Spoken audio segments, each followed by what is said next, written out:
Hi. Greetings from Finland again. This is my very first review of one of my favorite games of all time.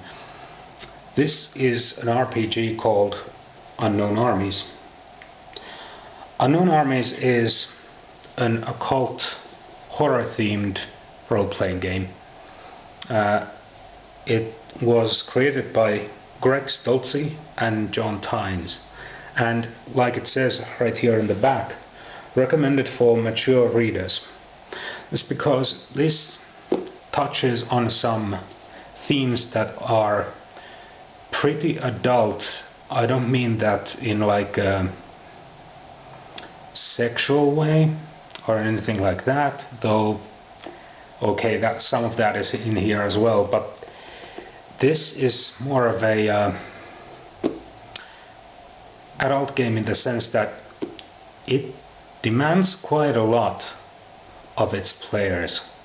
The ability to really put yourself into someone else's shoes and play a real character. Now, what's this game really about? Occult horror doesn't really say much. Well, this game, I'm going to be flipping through here just so that I can go through it bit by bit.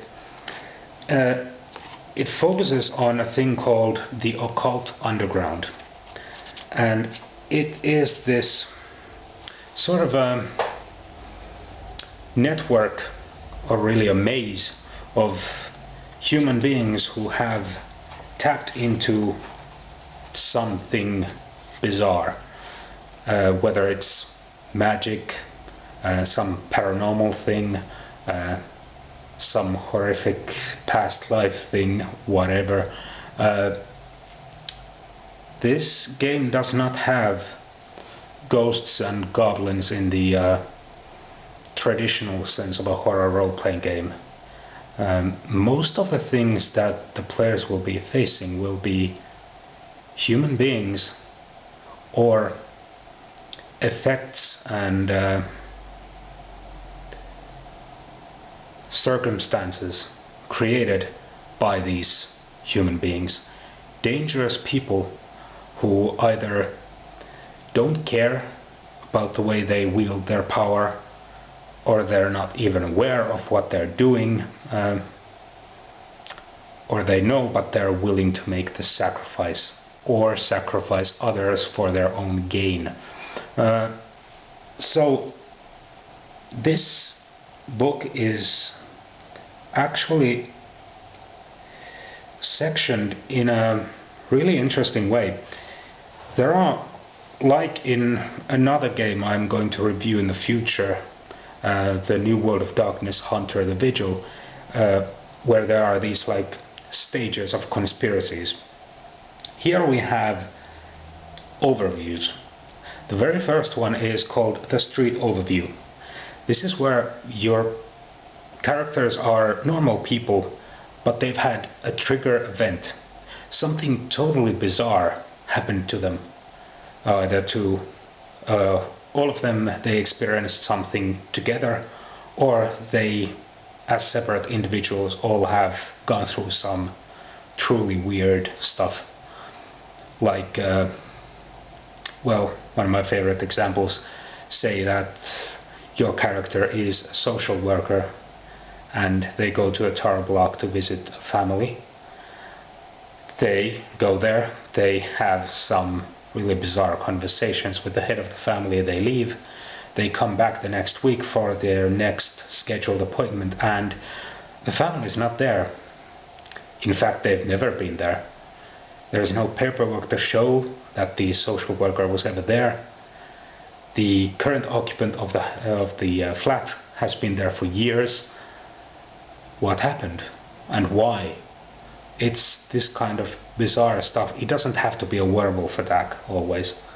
It can be, but you know, even then that werewolf is probably like a psychic manifestation of a regular human being, or some kind of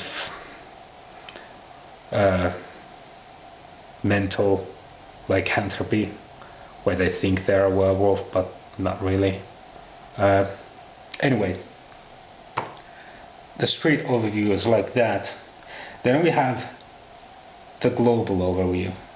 Now the global overview is where you already know that there are these circles, these factions operating under the normal world. They affect all kinds of different things. People use magic. You probably have even met some of these people, or you're one of those people. There are different types of magic. I will go into that later. Then there's the cosmic overview. This is the final one that the players can tap into, and this is where they're becoming, or they're either becoming these truly supreme beings, or they're involved in the plots of these cosmic creatures that maybe once they were human, but now they're so far removed that might as well be talking to a goddamn alien. Then finally there's the Game Master overview, which is aimed at the GM, of course. Now, it's a very interesting game in that it's simple to learn. At the core of it, it's just a percentile system. It uses the ORE, one roll engine. In this, you roll a D100, that is 2 10-sided dice, and you don't roll your damage in combat separately. Like, for example, if you went to punch someone and your fighting skill is 35 and you rolled a 34 and they fail their evasion roll, you would do 34 on a roll, so your damage would be 3 plus 4, 7 points. If you had, I don't know, a knife, well, that's more of a melee thing, but that's a different skill, rather. Knuckle dusters. If you went to punch someone with a knuckle duster and you got a 34 on the roll, you would have the damage of 3 plus 4 plus 3 from the knuckle dusters, so 10 in total. And what's really kind of special about the combat rules, they start the combat chapter with a list of 6 things you can do to avoid attacking someone with lethal force. Because killing someone, like Paul Atreides said in Dune, when you kill, you pay for it. You get mental stress. When the person is dead, well, shit, they might have friends, their friends might have friends, there are the authorities to think of. All kinds of stuff can happen, bad stuff.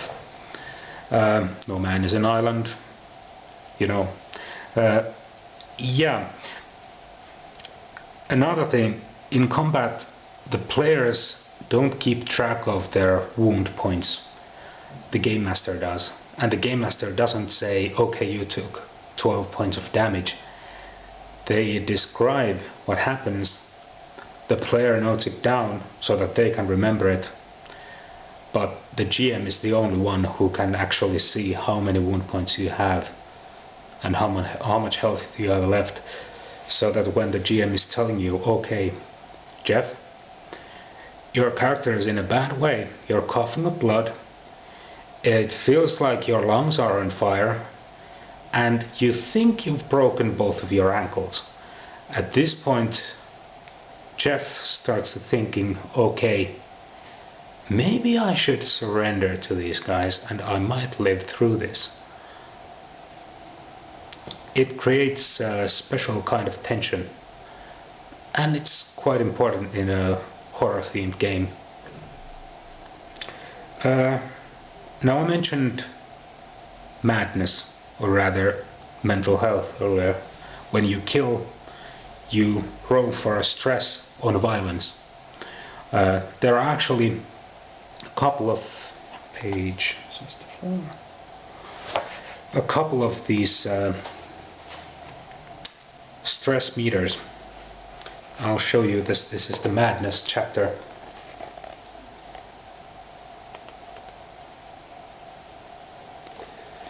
That's the way it starts. Stress checks are made against, these are just samples, but when you kill someone in a fight, that's a violence check of 4. And whenever you fail these, you either go into a frenzy, you flee, or you go catatonic. The more you fail, the worse off you are. It affects the mental acuity of your character and the way they behave. For example, if your character has 3 failed violence notches, I'll read this out loud. You get alert or uneasy every time you see blood, even badly faked blood, in a horror flick or when someone cuts a rare steak. Sometimes you have nightmares about violence you've witnessed. Now that's pretty bad already. If you get 5 failed notches, you need professional help. You need counseling. Bad. Then there's another thing. You can become hardened. You see something like something truly unnatural over and over. Your mind starts to adapt to what you're witnessing. And I'll read another example. Hardened unnatural notches. When you have 6 or 7 notches, this means that you are no longer affected by stuff like seeing someone you know killed by magic without any visible or rational cause. So at 6 and 7, you now know and accept that there are vast, incomprehensible forces governing the universe. It strikes you as odd when people act as if they're in control of their lives. You know better. And again, like with the failed notches, if you get too many hardened notches, you're insane. You're so broken that you can no longer function in society. Again, you need help. It's time to go to the funny farm. What I like about the system is that it's far more descriptive, deep, and both flexible and what's the word I'm looking for?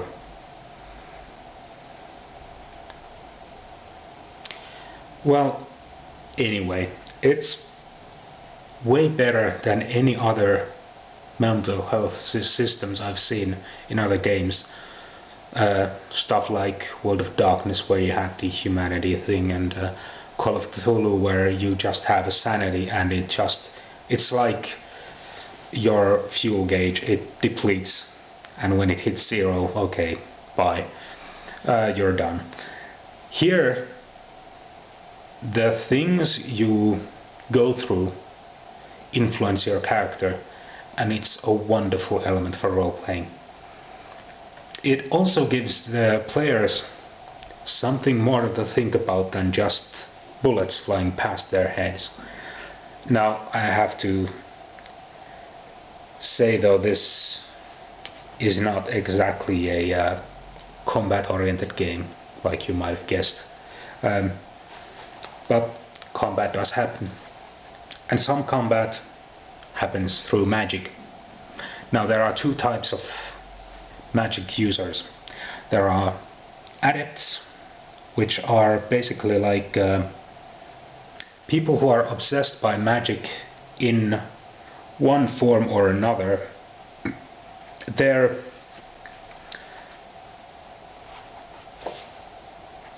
are able to tap into some kind of source for magical energy, and they gain charges from it, and these charges they can then use to basically do magical tricks. Some of them truly heinous, some of them just bizarre, but all of them quite impressive. This is the Entropomancer.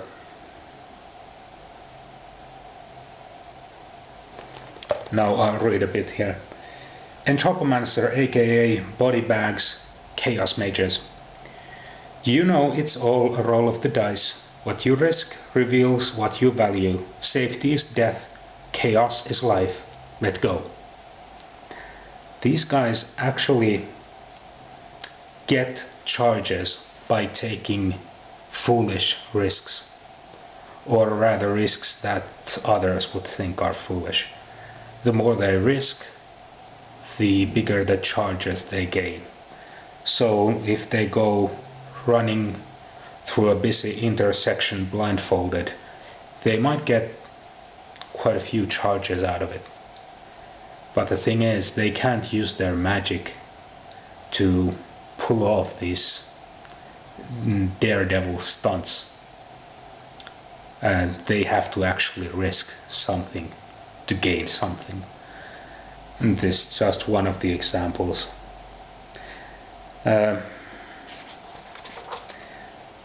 Then we have the Mechanomancer, aka Clockworkers. They actually make little machines. Quite interesting. The Narco-Alchemist, aka Drug Rats, Narkees, Psychonauts.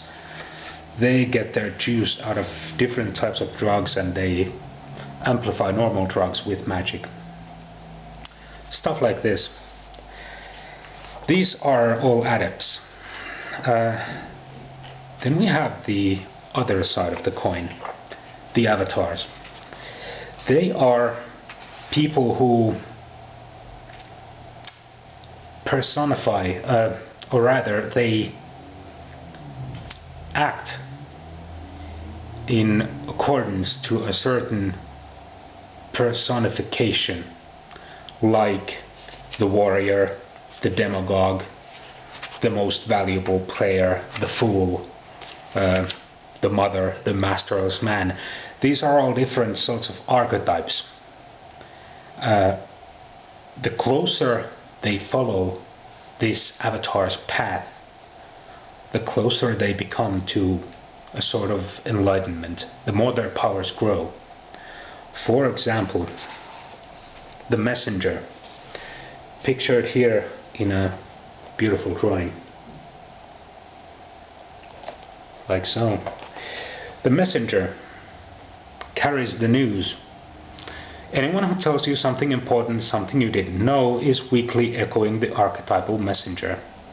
Banishing ignorance and spreading knowledge, the messenger seems to be one of the more positive archetypes. But sometimes the messenger is only as good as the news he brings. Is the man who tells you the love of your life used to turn tricks really your friend? Okay, so the messenger, like all other of these archetypes, has taboos. They can't deny truth when confronted with it. They can passively conceal, can lie by omission, but when faced point blank with a fact he knows is true, the messenger cannot deny it. If they do, they'll lose their powers. Until they really go inside their head and figure things out again. The symbols, masks are these basically people who have most likely have personified this typical archetype. For example, the messenger, here we have John the Baptist, Hermes, Elegua, Loco. Many believe that Paul Revere deliberately channeled the messenger. Perhaps coincidentally he was also a Mason. Then we have these channels. Now channels are the actual magical ability. And this is a percentile.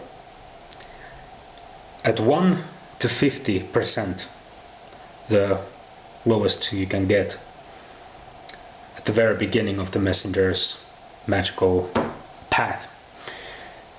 When the messenger tells the truth, it is hard to ignore or deny. When they make a true statement, they can make what's called an avatar roll under this percentile. And if it's successful, the hero must either consciously acknowledge that the messenger is telling the truth or make a rank 6 helplessness or self-challenge.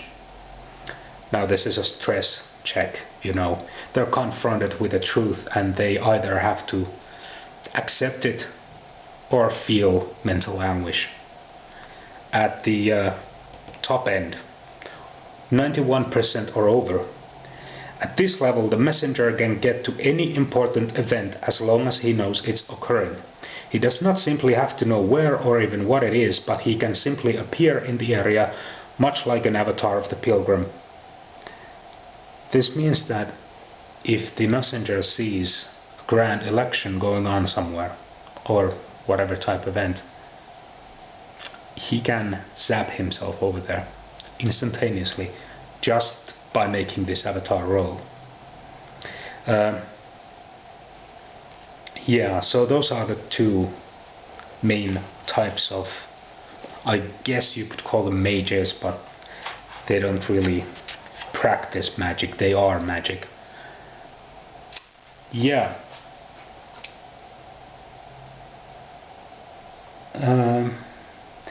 There are also artifacts in the game, magical items, but these are more like the items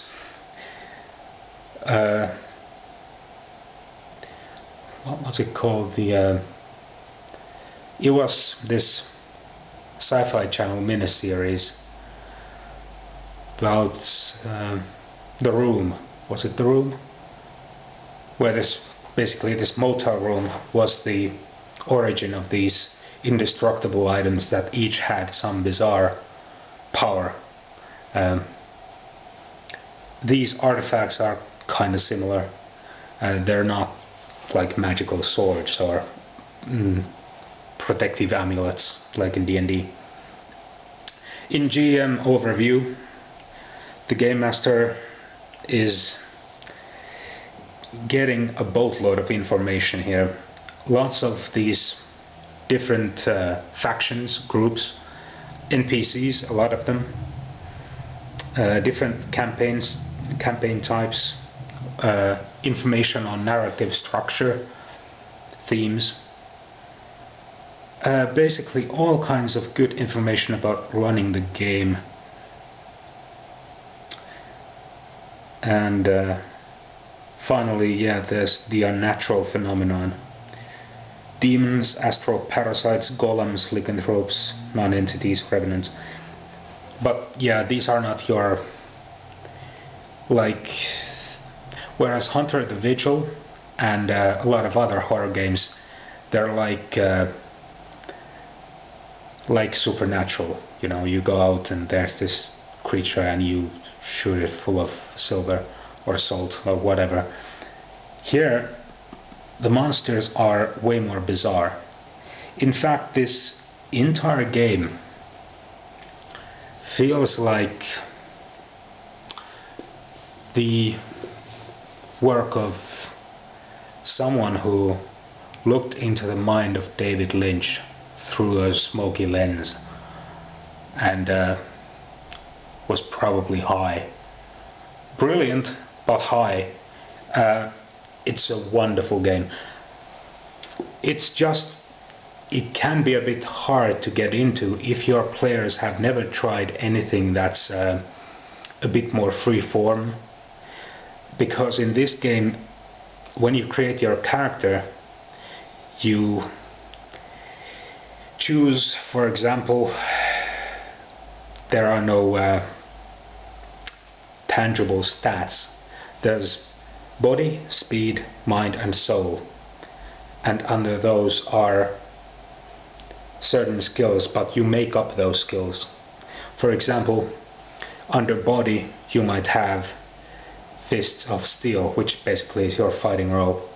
Under mind you might have the archivist, you know, someone who's absolutely brilliant at all kinds of databases or whatever. Under soul you might have a real charmer as a skill, It's much more involved process making characters in this game, and I think the reason I prefer it over so many other games is that it does not have a clearly defined setting. It has some interesting ideas, just crazy rumors, weird stuff happening, and all of this surrounds whatever plot you make up. It's not X-Files, it's not Twin Peaks, it's not Supernatural, it's a wonderful mix of all of those, with this overarching idea, all-enveloping idea, I should say, that, like it says here in the back cover. Actually, I'm going to read the back cover, it's pretty good. It might give you some thoughts here at the end of the review. Something big is going down. You don't know what, but you can feel it all around you. It's in the air, in the headlines of newspapers, in the blurry images on television. It is a secret you have yet to grasp, although the first syllable has been spoken in a dream you cannot quite recall. You need to know more. The world you know is not enough for you. You want to go deeper. At times you want to let go of reality and let yourself slip into the delirium of pure understanding.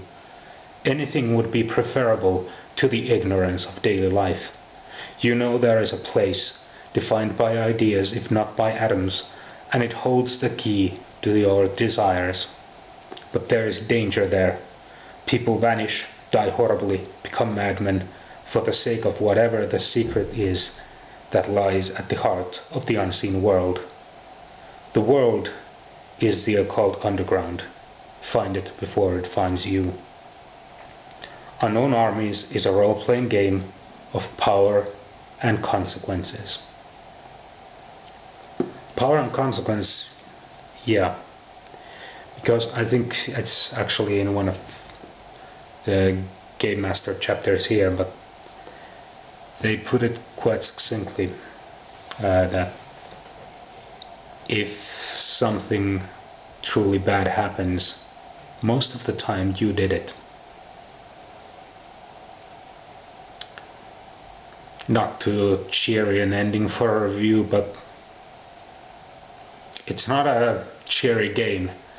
It's very involved, but it's a lot of fun. The stories born out of Unknown Armies are the stories that your gaming group will remember for years to come. And I think that's really special. Anyway, thanks for watching, and look for my next review, which just might be Hunter the Vigil. Thanks, bye.